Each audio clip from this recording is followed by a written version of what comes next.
Welcome into the Hutson Audibles podcast. I'm at Prehm, Erik, Skopil, Jared, Mack on the show today, this Friday. We are, I don't know, guys, we're about a little less than a week away from the start of spring football. Starts next Thursday. Is that right? If the dates we have are correct, which we think they are, it will be next Thursday. Yes. There's a lot to get to ahead of that start of spring football. A lot of storylines to discuss, monitor. And on this edition of the show, we're going to kind of present each of us three guys that we think need to have big springs because this season could be – they could be like a key piece for Oregon being really good, making or breaking their season, or it could be a guy individually where it's like, hey, if you're not going to do it now, this coming season, you may get passed up and it never happens during your time at Oregon. So it's a kind of a collection of both. Just 9 guys, all important. We'll start it off with Kris Hutson, a junior wide receiver. It's the guy, one of the guys I nominated. He's been productive. He's also been inconsistent in his time at Oregon. And it's been clear that Oregon's coaching staff is trying to raise the level of competition at his position because they went in and they brought Ty Thompson in from Troy, one of the best group of 5 wide receivers this past season, maybe if not the best. And they're linked with Gary Bryant Jr., a transfer portal wide receiver target that plays the same position coming out of USC. So it's clear that Oregon is looking for more, looking to get more out of this wide receiver position with Kris Hutson. And I think it's important for Oregon's success that he has a good year. I think it's also important for his longevity at Oregon that he has a good year, because if he's not careful, the guys that Oregon's bringing in could surpass him and his role really diminish if he even stays here, really. Yeah, I was going to say, Matt, when we kind of came up with this idea in the last couple of hours, 24 hours, came up with it yesterday. Yeah. Hutson was the name I think was first when we brought up and as kind of defining what this exercise was, and I think rightfully so in terms of I think it's a huge spring for Kris for kind of applies to both. Matt kind of laid out kind of what the parameters are, and you look at Hutson, you go, here's a guy who was big last year in terms of the success of the team, in terms of his role, and a guy who would continue to be that. If he retained his role, then obviously, as Matt suggested at the end there, there's no guarantee he does hold on to his role. And if he doesn't, he might not be with the team by the time you get to August. So, yeah, I think he certainly is somebody that this is a make or break spring. I think rightfully one of the first names we bring up here today, because I look at him and I know Jared probably agrees. Jared had one of his biggest storylines to follow was the Ty Thompson, Kris Hutson battle here. And yeah, I think Hutson certainly qualifies and is somebody that you're looking at this spring going, gosh, if he has a really good spring, he might position himself to once again be kind of number 2 in the pecking order, as a receiver. But if it doesn't go well, as we said, there's a possibility he's not even here. Yeah, man, I appreciate you taking full charge of the Hutsonites who are going to come and attack you in the comment section as they have attacked me the last couple of weeks. But it's clear. I mean, this is going to be a real competition. Kris Hutson has been a good wide receiver at Oregon, good slot wide receiver for Oregon the last couple of years. He's been productive. The consistency always isn't there, but he's reliable enough to where if he has to make a catch, you're going to feel good about it, which is fine, and that's good. And that's not exactly what Oregon wants to do. They want to have a wide receiver core that has the ability to make big plays, can go out and catch every ball and go make a play on a screen, go make a play down the field, do whatever you want. Erik, I don't know what's going on in your room, but you're scanning the area like someone's at your window.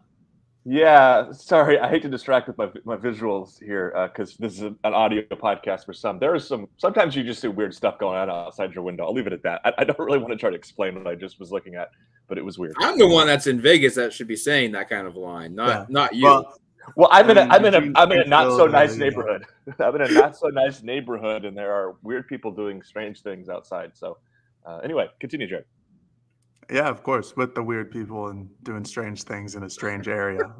Kris Hutson, no, I think Ty Thompson is going to be a legitimate impact guy, And I people can just watch his tape, and I know that it's tough to look at because he played at Troy, and the numbers are kind of like, oh, well, he played at a lower tier school, so how seriously should I take this? I think you should take it very seriously.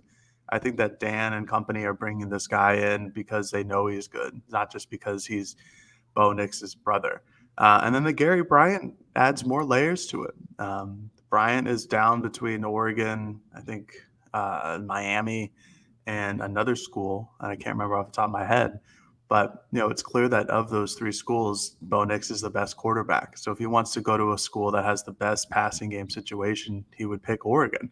Whether he does or doesn't isn't up to me, but that would just add another guy into the mix. And it's clear that Oregon is recruiting him too. They had him on campus recently. They are very okay with adding in another slot receiver, even though they have Tez and they have Kris Hutson and they have, I don't know, maybe Justice Lowe becomes a slot receiver. Who knows? But they're very confident with just adding in another guy.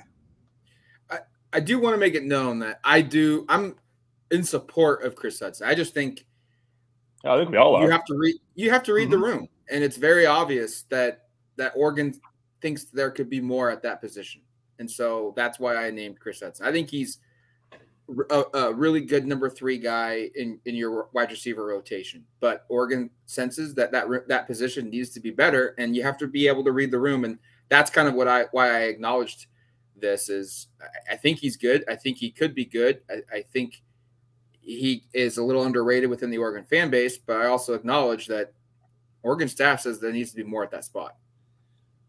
Do we think he's just like a really good practice? He maybe doesn't show up on Saturdays. Because do you remember the reports we were getting out of fall camp last year on Hudson and how he was the best receiver? And then we got to the season and it was clearly Troy Franklin. So like, and that's part of why maybe there's reason to be more optimistic than maybe it seems like we're giving credit for with Hudson being the one who wins this job. And I guess if you wanted to do the entire, I still think he's absolutely make or break. But if you wanted to do the, plays devil's advocate from the narrative of like Tez Johnson's probably has a good chance to beat him out, you could say, well, Kris Hutson has been here longer, been productive. Right.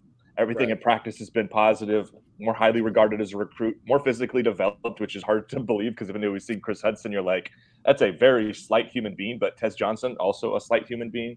So I'm probably also I'm in agreement with what we're saying here, but if you just want to kind of lay out the other angle on it, like there's reasons to think Kris Hutson can absolutely still win this job, and I hope it doesn't come across like we're overlooking that. It's just Oregon has added really good players to try to compete because that's what you do when you're a program trying to win a lot of football games. So I think we're going to move on to my first offering here, so we don't go 7 or 8 minutes per player because otherwise we're going to be here for about an hour and a half. Let's start with Brian Addison. I think he's the one I feel of the 3. And we should note, like, we kind of just picked these. We didn't snake draft this. We just each kind of picked 3. I went last. I think I probably don't like all my names. In fact, a couple of them on here.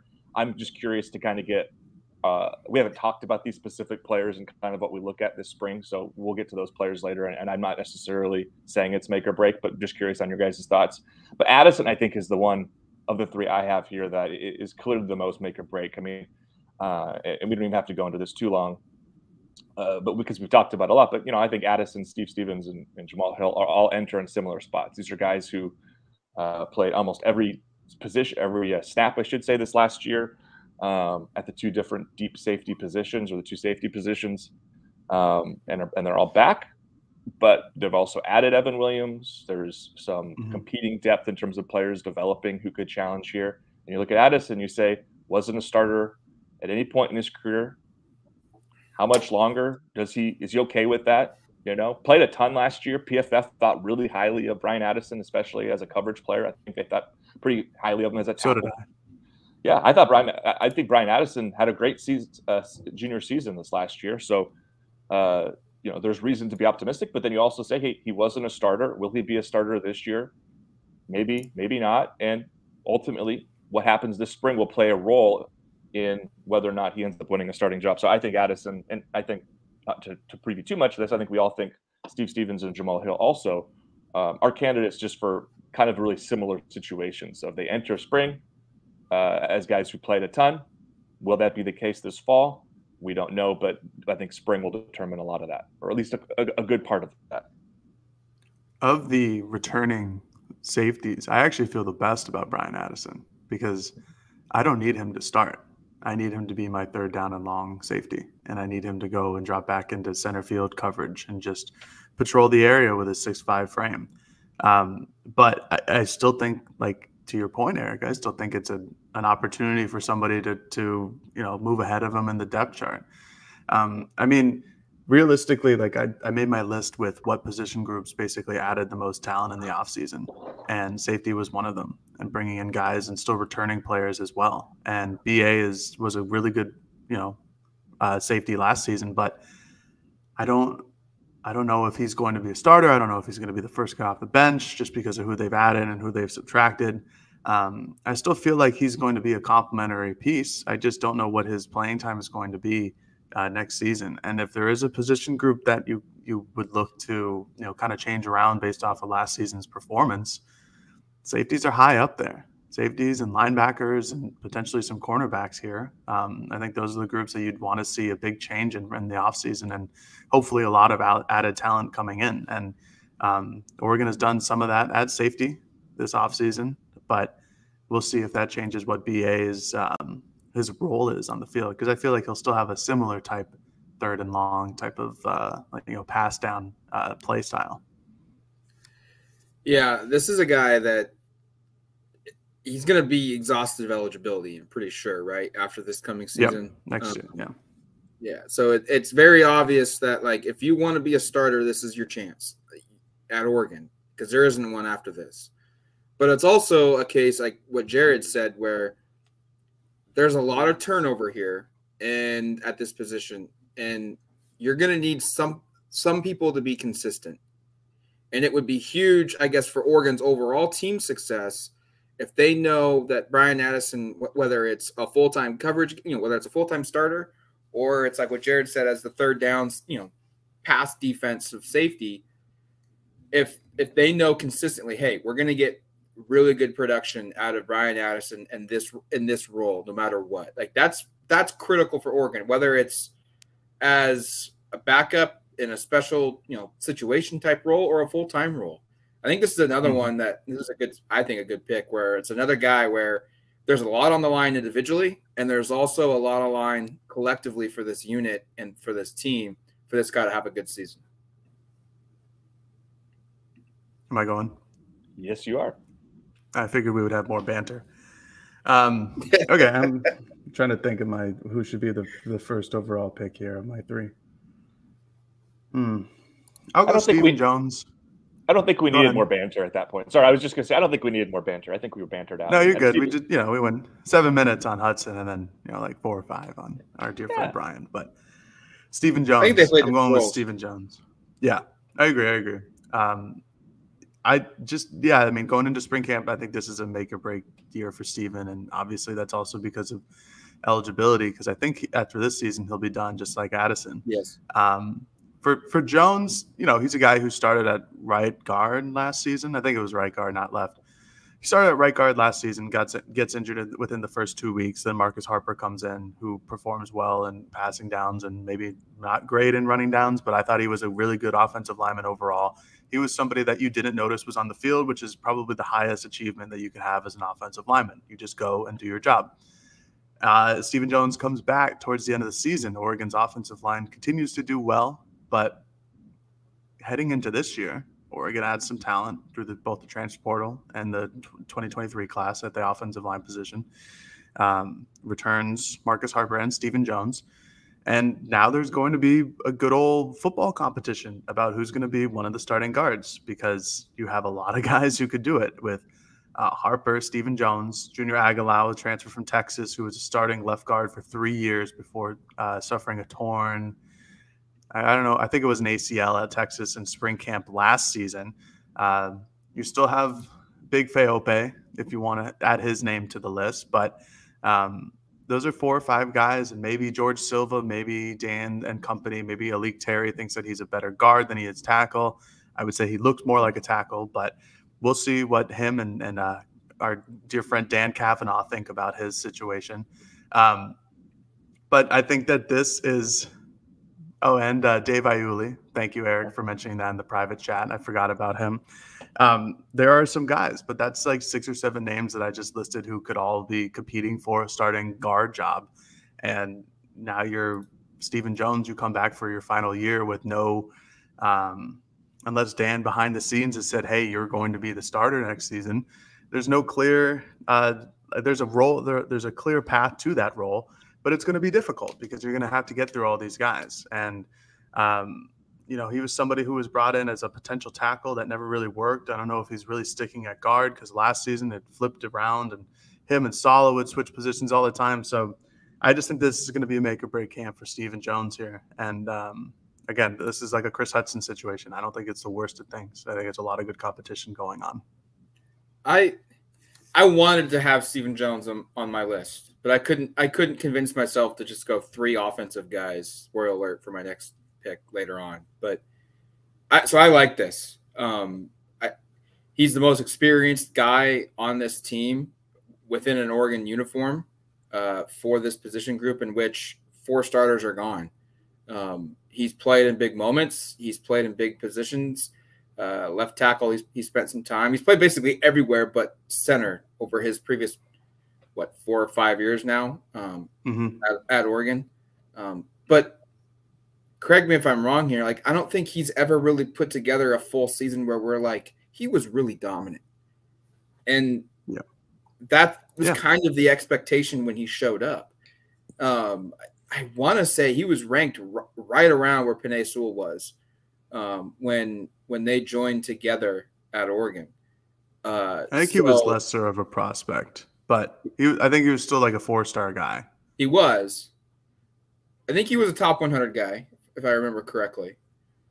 But no, regardless, everyone on the West Coast wanted him, and we haven't seen a dominant season for Stephen Jones, whether that's injuries or because he did battle a couple early on in his career, but this is one that there's a lot on the line. I think collectively he's got the NFL size. Does he put it all together to warrant, a draft selection at some place in the draft next year? And Oregon needs him to be really good because, 4 starters are gone from a really good offensive line unit. Yeah, I'm trying to pull up Jones's PFF grade in 2021. That was his 1 year where he started the entire season, just to get a feel for how good that was. Jared, can you try to pull it up really quick? I'm having a hard time getting it access just to see if his grade was good or not. Because that's really, Matt, you bring up a good point of like the expectations were high, 4-star recruit. This is year 6 coming up, by the way. And if you look at his career, in 18, he came in and burned a redshirt year to start late, replacing Penei Sewell. 19, he played 4 games. That was an injury year. 2020 was COVID. He played 7, only started 1 game though. Remember, they're rotating the whole year. And then 2021 was the full season. And then last year, obviously, injuries kind of cut the whole thing. So I'm in total agreement. I think this is a great choice in terms of this means a lot for Jones. This is his 6th year. This is his last try at it. And because of a variety of things, we haven't ever gotten to a point, as Matt said, where we've really seen him completely dominate. Jared, you have 2021 PFF pulled up. What's the verdict on that? Yeah. Season grade 2021 overall was a 64.6 and 781 snaps. And now I will compare that to Marcus Harper, who came in, was a 67.2 and 711 snaps. So he was just a hair better and a hair fewer snaps. I'd like to remind everybody that. But clearly he wasn't great. Just to put that into context. He was a good offensive lineman, but he wasn't elite. I think he probably helped the offensive line because of his size. And I still think Stephen Jones is a good offensive lineman. I just think that this, again, like the Hutson situation, is a situation where, sorry for using situation twice, but this is a point where they have added more talent in the offensive line room than they've had in years past. And now the number 1 guy is going to be challenged by the number 2 and potentially number 3 guy. The Stephen Jones expectations really began in 2018 when Penei Sewell went down for injury and Stephen Jones filled in at left tackle. And I think Penei might have been playing right tackle at that time. No, left. He was still left. But since then, it hasn't necessarily been a cakewalk. And in those 107 snaps in 2018, PFF grades him as 79.2, which is by far his career best. So it's just going to be a good competition. And this isn't to say that we all don't like Stephen Jones is an athlete or an Oregon player. I think we're all in agreement that he is good. This is just the case. This is just how, and I feel like there's a miscommunication between what we talk about on the podcast and these senses and what the fans hear is that we don't like these guys. It's no, this is just how Dan is bringing the program around. It's a bit different than it has been in years past, and that there's a lot more competition. And I think all these players are good. They've been good the last couple of years. It's just there are now other guys who are good at the same position group. Yeah, and that's a good distinction to make for listeners who, I've been seeing it recently that Jared hates Kris Hutson, and it's like I've had tons of conversations with Jared where he really likes Kris Hutson, so I know he doesn't. And with Stephen Jones, I have him projected to start. Like I still think he's going to be your day one right guard like he was last year before injury hit. And he has that chance. Yeah. He absolutely does. And again, like I still come back to and because I know we can move on here and Matt can pick his name as second guy, but I still come back to the fact that Jones missed 10 games. We thought Harper was playing pretty darn well. I will say we did notice Harper a little bit because he taught Oregon fans what an illegal man down field penalty might be with a slew of those. But when Jones was available to come back, and I think this surprised all of us because we all kind of thought, Harper will hold off and Jones will be that guy off the bench. Jones was reinserted. So that's why I think there's still plenty of optimism. I think he can start. And to Jared's point at the end there about us liking or not liking guys, just because a guy's on this list doesn't mean we're thinking we're overlooking him. We don't like him. I think we all like Stephen Jones, and I know I have him slated as a starter. All right. My next guy, tight end, sophomore, or is he junior? I think he's a junior. He's like a fifth-year sophomore. Yeah. Patrick Herbert. And this is one where I think it's important for him individually and also important for the collective team as well. Oregon, the leader of the tight end discussion is Jared Mack, and he has made it very clear in the last couple months that there's 3 tight ends on the roster, and that is far too few. I am in total agreement of that. You have one healthy guy in Terrence Ferguson. You have Patrick Herbert, who's had 2 season-ending injuries, coming back for another year. He did play all of last season health-free or injury-free, which is good. And then you have freshman Kenyon Sadiq. You do not want to have to ask Kenyon Sadiq to basically be a pseudo starter as a freshman and have no other option behind him. So that means Patrick Herbert needs to be able to elevate his game from what he was last season, which was kind of like a tight end H-back type guy who would play fullback, would get a couple reps at the regular tight end position, but he needs to become more. And it's important for Oregon this season, but it's also important for him collectively and as a player too, because Oregon's got a tight end commit in the 2024 class. They're probably going to go out and find another tight end in the 24 class to add. They could very well add a tight end portal player before the 2023 football season starts. And if Herbert's not careful, he could get passed up. Now, I think some of it is potentially due to the injuries that he suffered.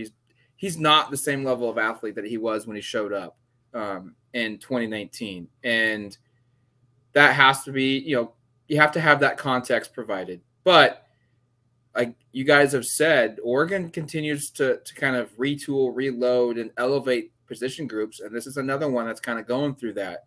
The Ducks are going to have a wide group of prospects enter the program at this position after the 2023 season, or maybe even before it. And Herbert, this is his chance to really establish himself and establish a role. And if he doesn't, he could get passed up. I was pretty encouraged by Herbert in totality last year. I don't know if we've talked enough about. So was I. And I think, I just wanted to communicate that.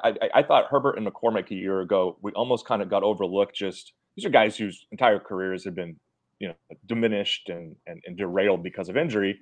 I thought both of them played pretty darn well when they were out there for the most part. Obviously, some of the pop and some of the athleticism for both of them that they had when they were younger and before the injuries was kind of lacking. But I think Herbert has a chance to still be a really good player. And to Matt's point, he's going to have a ton of opportunity. I mean, this is played out in a way where if you're Patrick Herbert and you were sitting there, kind of closing 2022 and you're going like, well, I'm kind of the 4th man on the pecking order. Well, the season ended, and shortly after, 2 guys transferred who were ahead of him. He comes into spring. Like, I think it's kind of your de facto number 2. And if you want to be really honest, and this is what I think his role will be, is probably your number 1 inline blocker. Because as good as Terrence Ferguson is as a pass catcher, he still has some work to do there. I don't think anyone expects Kenyon Sadiq at 6'3", 220, 225. Maybe he gets to 230, 235 by the start of the season. I think that'd be a big win. But you don't expect him to be ahead of Herbert from that regard either. So, I mean, like, I think from a physicality and size perspective, he's a little different than the other 2 guys. So that gives him maybe an opportunity.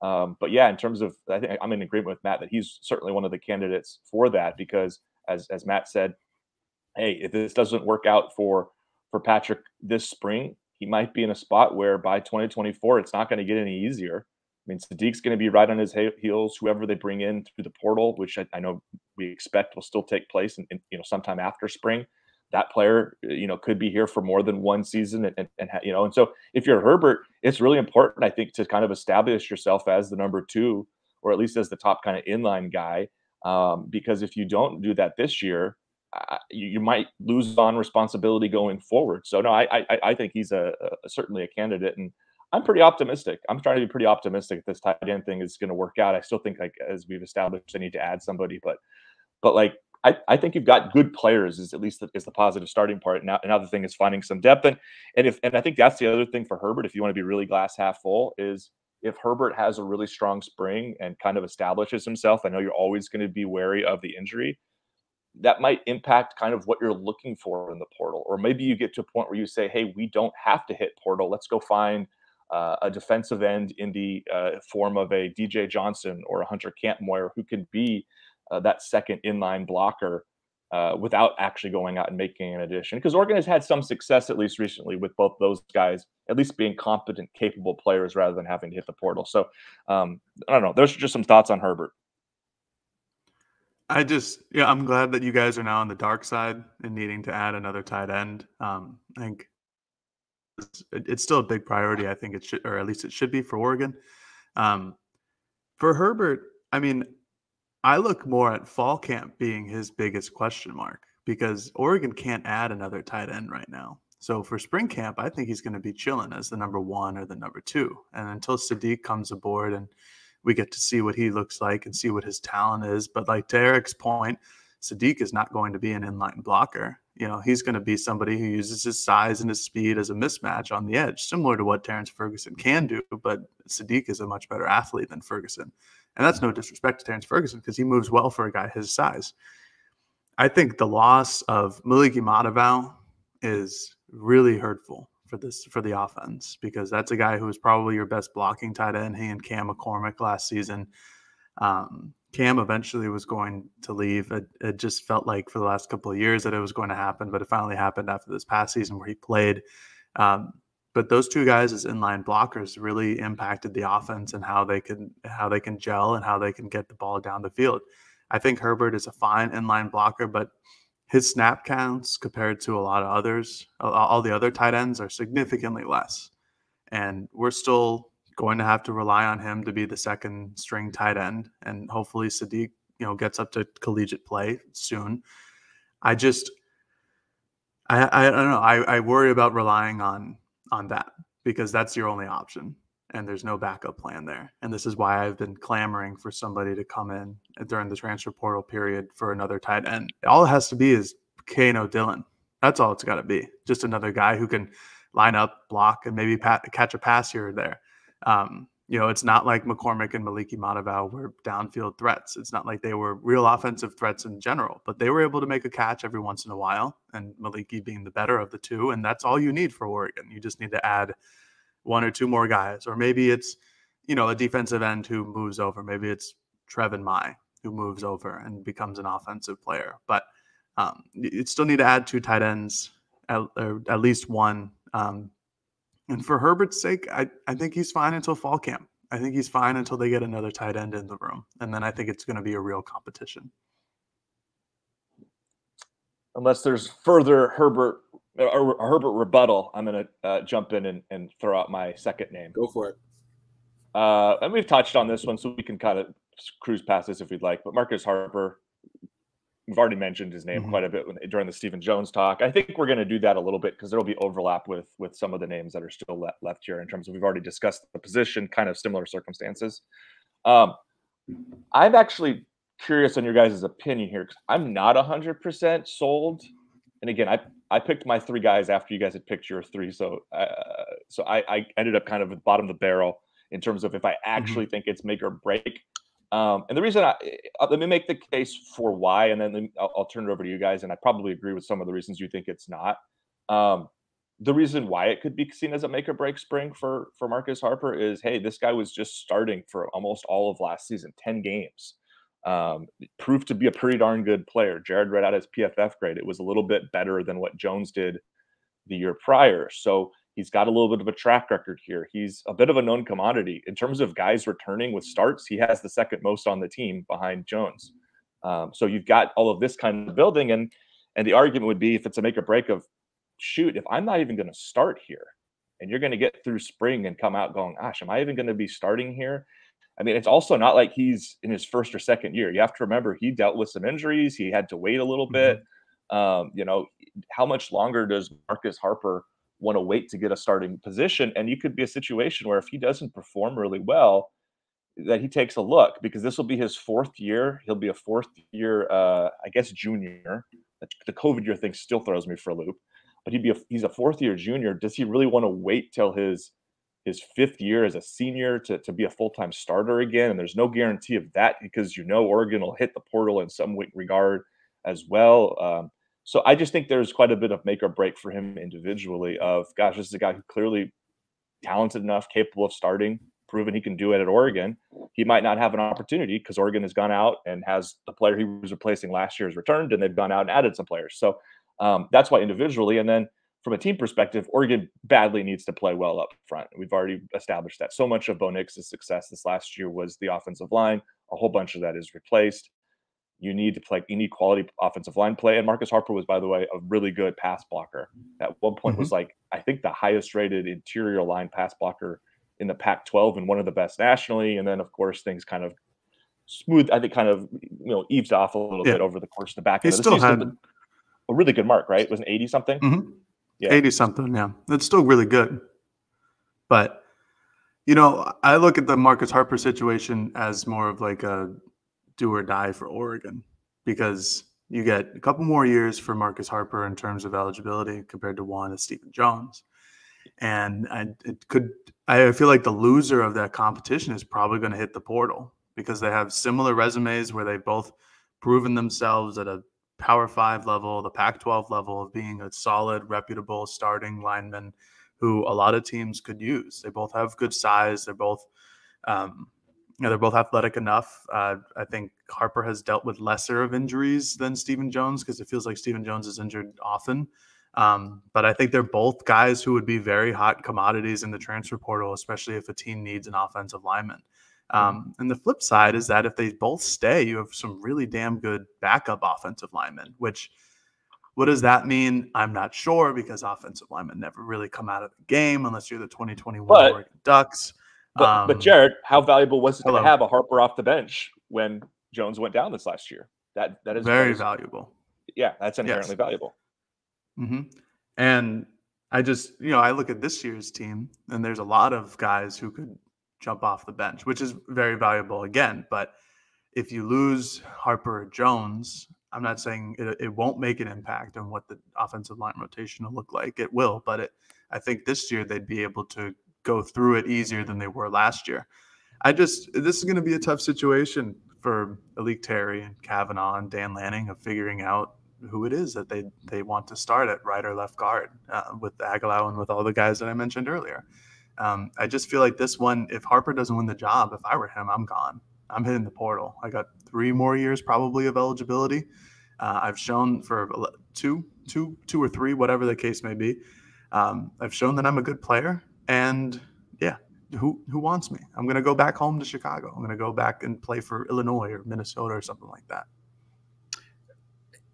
I agree that there's a chance he's gone. And I think this is going to be very much like Dawson Jaramillo the last couple of seasons, where he No, the difference is that Harper actually got a lot of run. Jaramillo didn't. He didn't get an injury that forced him onto the field to have to show that he could do it. Harper did, and like Jared said, showed that he's a really good player. I don't think Dawson Jaramillo wanted to transfer from Oregon, but he wanted to play.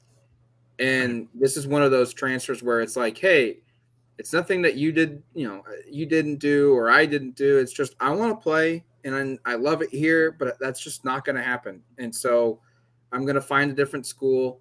I'm leaving on good terms. I'm not upset.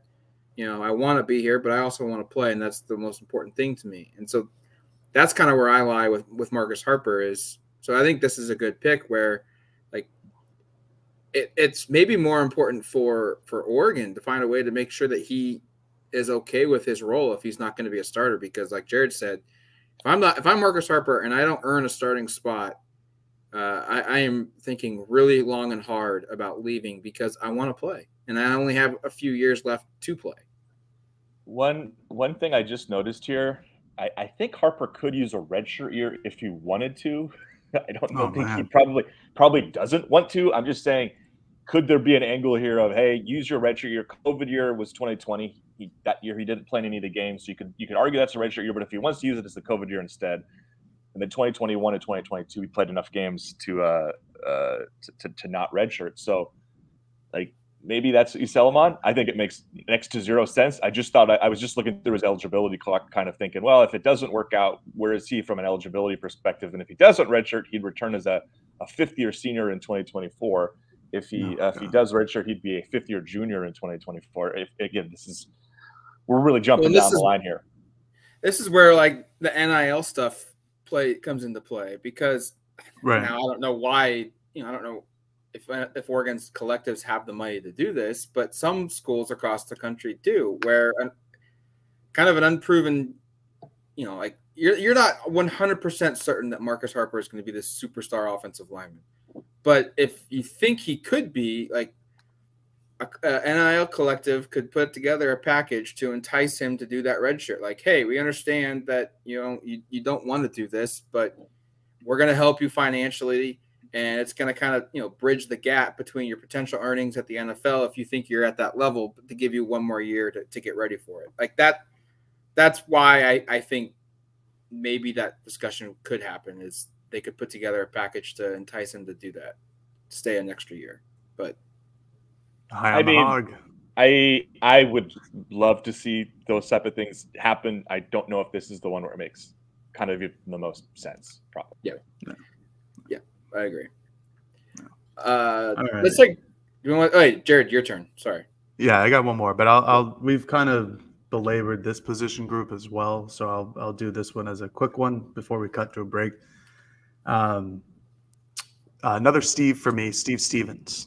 Like, this very similar situation to Brian Addison.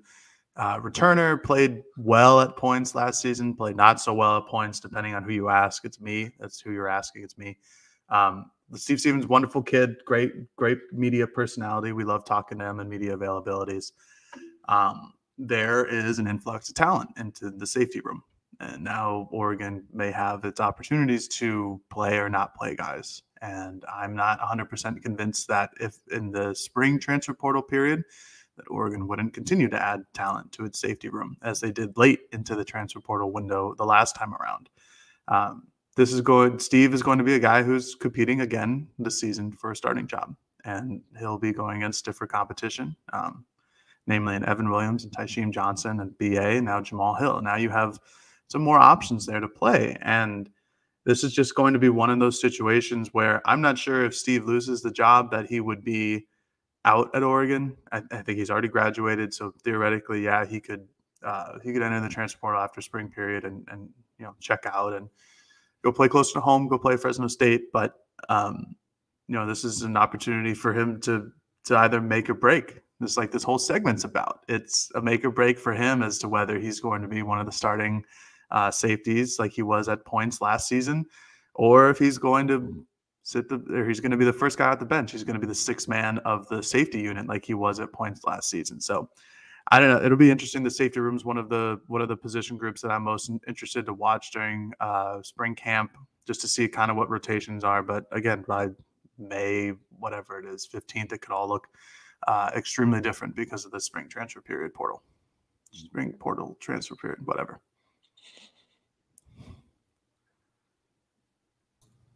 I have no issues with Steve. Do we want to go back and forth on this? I mean, I just thought we were going in order, so I was just if you wanted to say something, I was going to give you the opportunity to chime in. Okay.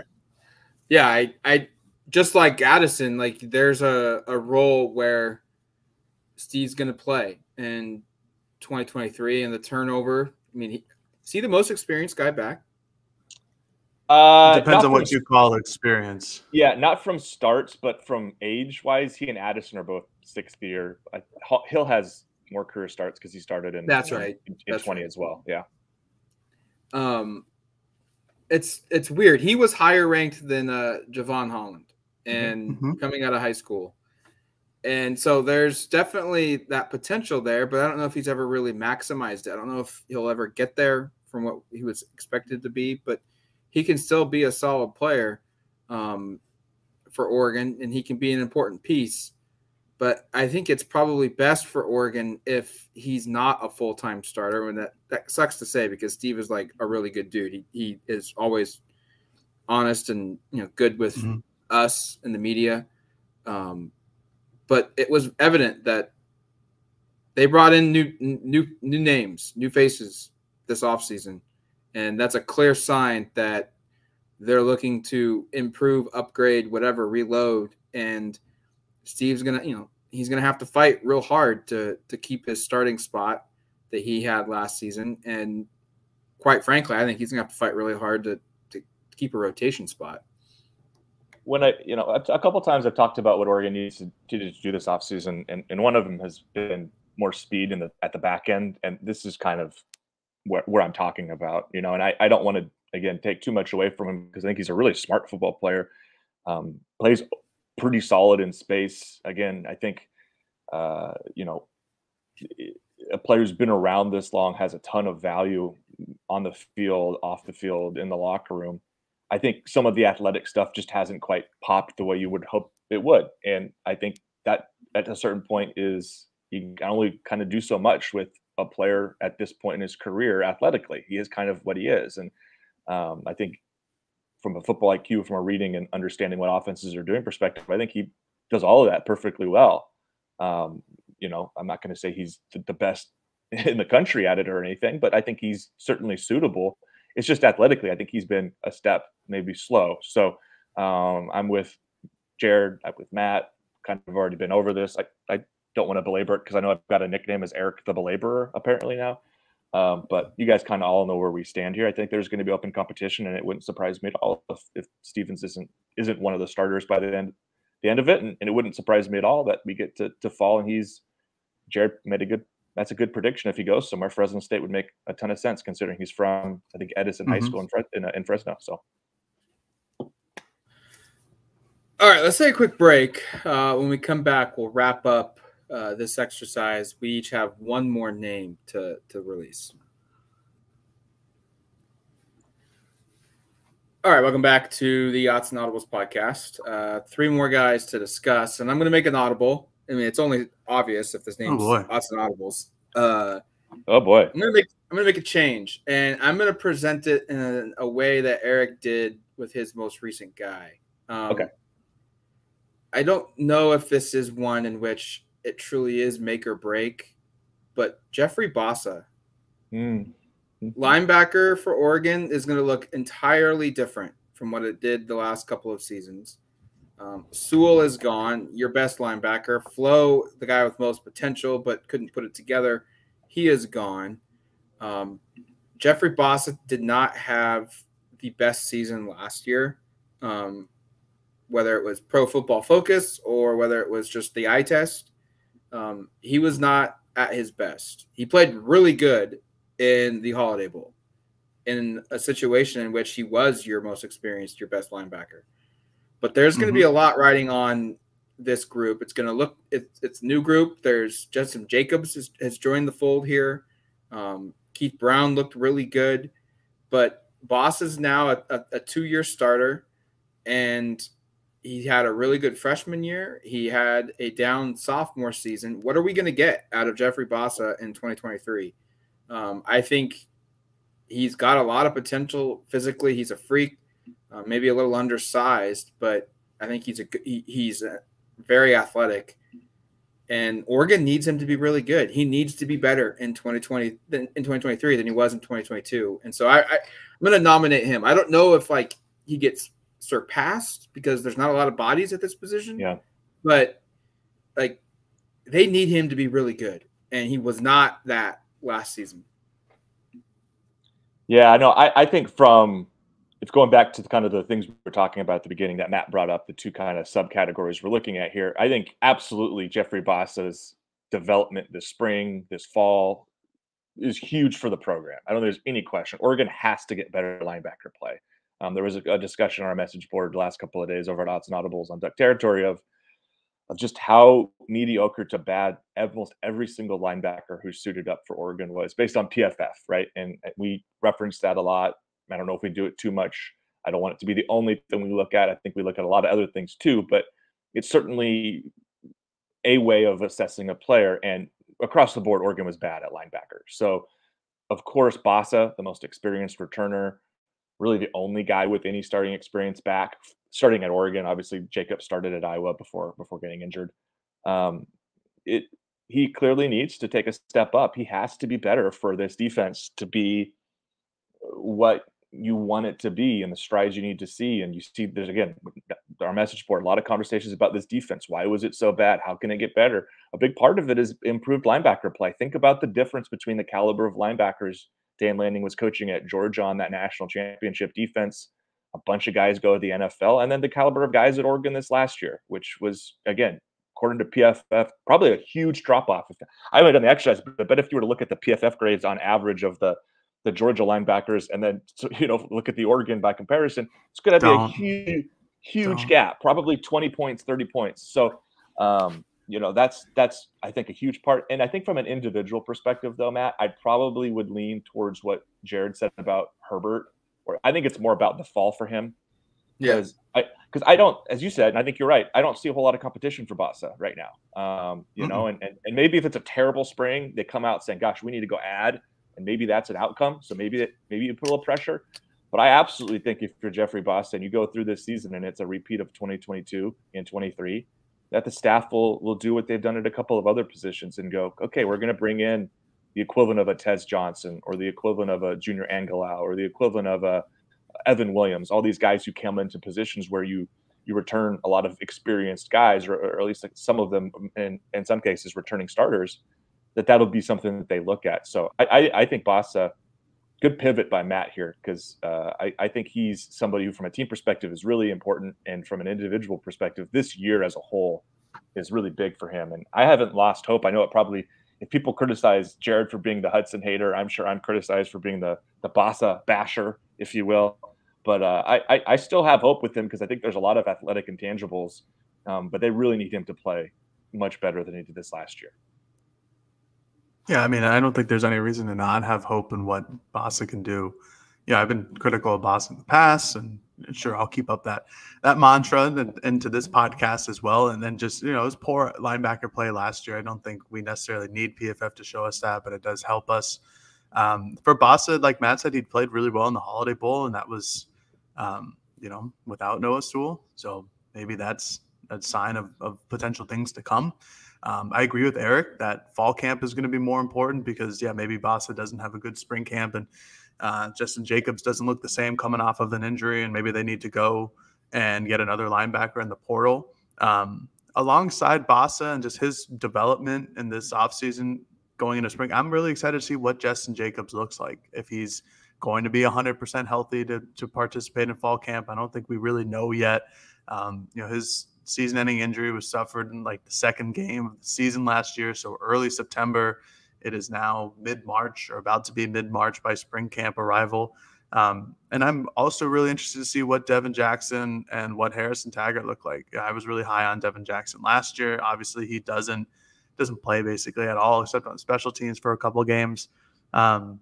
he's a guy who can add his name to the list. But for starters, it's clearly Bossa and then hopefully a healthy Justin Jacobs. And Bossa just needs to improve upon his run defense and his zone coverage. I think these are pretty simple things, and luckily he has a really great teacher in Dan Lanning. They have their new inside linebackers coach, inside linebackers coach whose name is slipping my brain right now.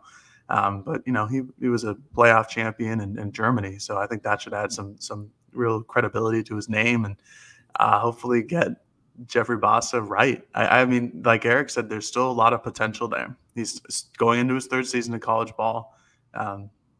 But at this point, we shouldn't be expecting him to change positions and go back to a safety. We should be expecting him to be one of Oregon's starting inside linebackers. And I'm interested to see what he looks like in spring camp. I think it's just as simple as that. To Jacobs, and I've talked to a couple people, I haven't got anything conclusive, but it'll be 6 months approximately from the injury to day one of spring. So I don't feel super optimistic about, I know medical stuff is, I'm speaking in very technical terms, medical stuff. I know medical advancements have been fast and furious, and it used to be when I was growing up, like when I was in middle school, a kid would, if someone tore their ACL or broke their leg, it was like you might never see them again. You might remember, Jared, a Patriot legend for 1 year. I think it was Robert Edwards, who was a running back from Georgia, had a great rookie year, was playing in the tore his ACL like the Pro Bowl rookie flag football game or something like that, and then his career was just over. And that's the kind of thing that happened. And now it's like a guy could tear his ACL, and he might be back 6 months later to take part in spring. Yeah. I just think that part's crazy. I don't remember what Jacob's specific injury was. I don't know if it was. I think we know. It was. I think it was just a soft tissue knee injury. It says some soft tissue leg injury, but either way, it's something where he couldn't play the entire last season in Iowa, even though he came into the season as a projected draft pick, but didn't play. Yeah, I'm just pulling up to see. Yeah, there's not really any information on it. It just says due to knee injury. So we'll see. My final, and I actually want to do this a little bit backwards. I've got Ty Thompson on here. Interesting. I want to make the case for why it's not, and then I want to hear if either of you think it is. I think so. I'm doing it totally inverted, and I just to play a little devil's advocate. I think he's a player we haven't really talked about a lot, but I think it's worth having a conversation about Ty. I think the case you would make for why it's not a make or break is because next spring would be his make or break, because this year we know he's not starting. And I guess he could be terrible this spring, and it's like he transfers after, or it's like Nova said surpasses him within a couple of days, and you're like, oh boy, that was terrible. Like it broke. Like there it is. He didn't make it, but he certainly broke it. But there's not an outcome where Ty wins the starting job, so that's why I would say it's not. But you could also convince me, and why I'm giving you guys the opportunity to do so, that like this is spring number 3, I think, for Ty Thompson. And if you get through 3 of these and you don't feel like there's much progress made, I think internally the staff will start to have, and I'm sure they already are discussing what they want to do at quarterback for 2024. Because we had Brandon Huffman on the podcast a couple of days ago. It seemed like the consensus was quarterback from a prep perspective isn't great in 24, and portal might make sense almost regardless of what they get there. But for Ty, like I think it's a big spring at the very least. I don't know if it's make or break, but you guys can convince me it is. I don't know if it's make or break for Ty. I feel like if he was going to leave, like it would have been after this past season. I just, or especially after Nix announces that he's coming back, because like you said, Erik, there's no way he's winning the starting job. And that's not to say that he doesn't have talent, because he clearly does. He's got the best arm talent of any quarterback on the roster. It's about reading defenses. And, if he goes into a situation where he's clearly going to be, competing for a starting job, and he's getting all the same attention that like a Bo Nix would get from an assistant quarterback coach or the offensive coordinator at a new school, then yeah, he would have already done that. I'm not saying Ty is content with being a backup, but a long time ago, maybe your guys' days, quarterbacks would stay longer than a year and a half or 6 months if you're Quinn Ewers and going to Texas. So I think this could simply be an aberration that Ty Thompson is fulfilling his commitment of staying with the Oregon Ducks for multiple seasons, which as crazy as it sounds, could possibly be the answer to the situation. So I don't think it's a do or die spring for Ty. Yeah. If he wants to leave, again, I think there were many moments where he could have gone and he could have left because of the quarterback situation. Maybe it was when they brought in Bo Nix in the first place because they, that staff at the time didn't trust what Ty could bring to the table. Maybe it's this season. I don't know. But I think that Ty is content on continuing to learn and better himself and continuing to put himself in a good position to start next season. I think you could sell me on either one because, well, he doesn't really have a path to playing this season without Bo Nix getting hurt. Knock on wood. Yep. At the same time, like, what happens if Austin Novosad shows up and is really good? And you're like, as a coaching staff, wow, we could play Austin this season if we didn't have Bo Nix. Like, or if, it's very clear, hey, Austin's our number 2. So I think Ty doesn't need to show that he's like going to be a superstar quarterback, but he needs to show improvement. He needs to show the coaching staff that, hey, yeah, like Ty is still on track to present himself as the leader in the clubhouse, air quotes, of the QB competition going into spring ball next year. I think that's probably his goal, is to show marked improvement and to show that, hey, I'm still here and I'm the veteran between the other guys that will be on the roster, and that I have the confidence and that you have the confidence in me to think that, I'm the guy next season, and that you don't need to go get a transfer portal quarterback, or you don't need to go and look at Austin Novosad over me. I think that's how I would view this. I think that's well said in terms of Ty's goal this year should be to prove that going into 2024, it's his job to lose. And that's what 2023 is about for Ty individually. Mm-hmm. Yeah. All right. I agree. Final pick. All right. Dontae Manning. Yeah. Do or die summer or spring. Yep. Are you guys ready for Manning versus Bridges Volume 3? Because that's what we're headed into. This is going to be the third straight spring camp or a third straight season where the number 2 cornerback job is up in the air between Dontae Manning and Trikweze Bridges. Now I'll add an asterisk to that because Kyrie Jackson is not necessarily a known commodity like Gonzalez was, like Mykel Wright or TJ James were in the past. So this is going to be maybe a 3-headed monster. I think this will be the trilogy with a 3-headed monster, but I'm specifically focusing on Dontae Manning because of the 3, he feels like the one who is on the outside looking in. Mostly because Trikweze Bridges was good as a cornerback there. I said it. He was good as a cornerback for Oregon last season. Kyrie Jackson, in his very limited snaps at Alabama as a junior college transfer, his first season, he was pretty darn good. And he played even fewer snaps this last season after being, I think he was dismissed from the team, which, that's fine, but we trust Dan. He was pretty good in those limited opportunities as well. And I also carry the Alabama pedigree. I probably carry that a little too hard with Jackson just because I haven't really seen him play that often. But, I still have him projected as a starter, at least in my defensive depth chart predictions. Thank you. For those listening, Erik has put up a banner saying that I said that Trikweze Bridges is good. And, he is. But of the 3 guys, Manning is the one who came in as a 5-star commit. He came as a 5-star signee. He's the highest rated cornerback prospect Oregon has ever signed. I think so. And he hasn't necessarily lived up to the expectations. We are now going into year 3. And while he is still the same athlete and he's dealt with a bunch of injuries in the past 2 seasons to maybe stunt his development as a cornerback on the field, he got into a few games last season. He showed up at points. He wasn't great at points, but, that's like his first real season of playing consistent football. And maybe he's the guy who takes the biggest leap this offseason with a full, healthy offseason to condition, to study film, to work on his technique with Coach Demetrius Martin.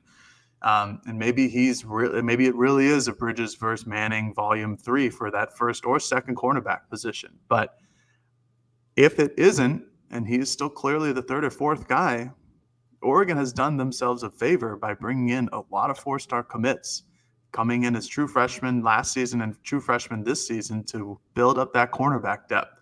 And all they need is one other guy to break, and maybe it's Julio Florence, maybe it's one of the newcomers in Roderick Pleasant or Dalen Austin. But if it's not Dontae Manning and it's one of those guys, he was on record saying that he thought about transferring before Dan Lanning came, because Dan Lanning is a Missouri guy, and they're connected because they're both from Missouri.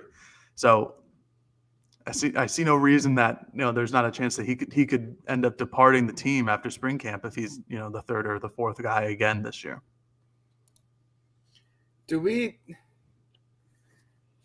What's like best case for him, that he's really good and then he's gone? Like, yeah, I feel like Dontae Manning has like an insane ceiling and floor here. Like, he could transfer or he could show up, win the job, be really good, and he's gone anyways because he's off to the NFL.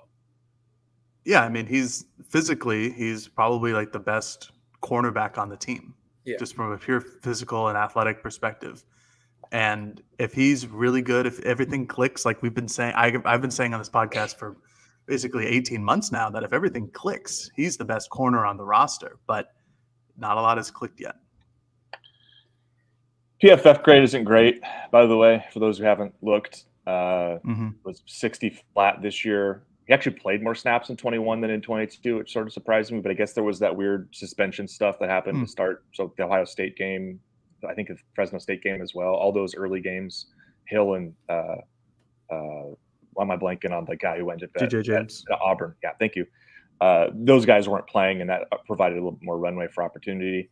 The coverage part hasn't been good. If you look at PFF, he had about 150 coverage snaps each of the last 2 years, 60 flat, about 61 this year, and about 48 the year before. Again, good grades improvement, but good grades are 70s and up.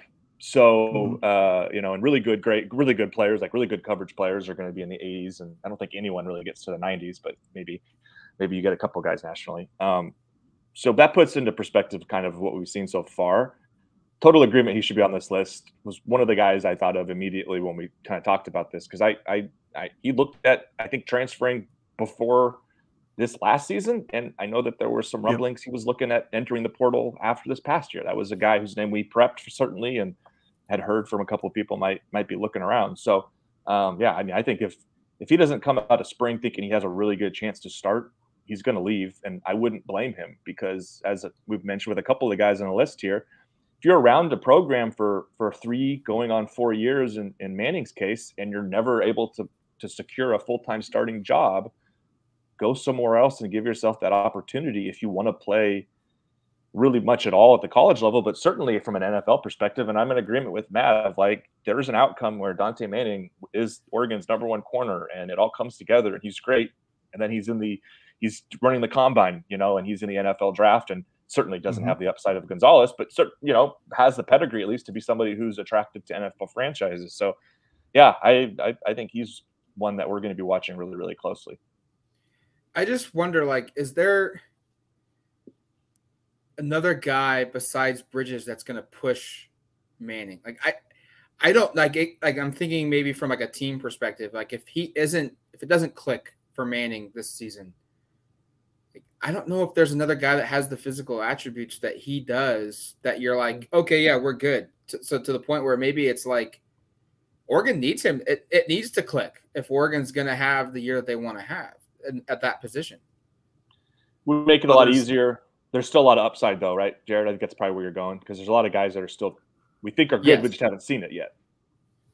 Yeah, and all the true freshmen bring in this year, all the true freshmen last year, and then obviously Kyrie Jackson is still there to make it the three-headed monster idea. As far as pushing Manning, I don't know. We just got to see him, because Dalen Austin is a guy who's very similar in size as Manning, and then Roderick Pleasant is very similar in terms of athleticism as Dontae Manning. So I guess those are guys you could see pushing them. It's just Oregon needs Manning to click, because while both those guys have similar traits to Dontae Manning. Dontae Manning has both of them. So it'd be nice if one of those things could click. It's just for Oregon. These guys aren't proven.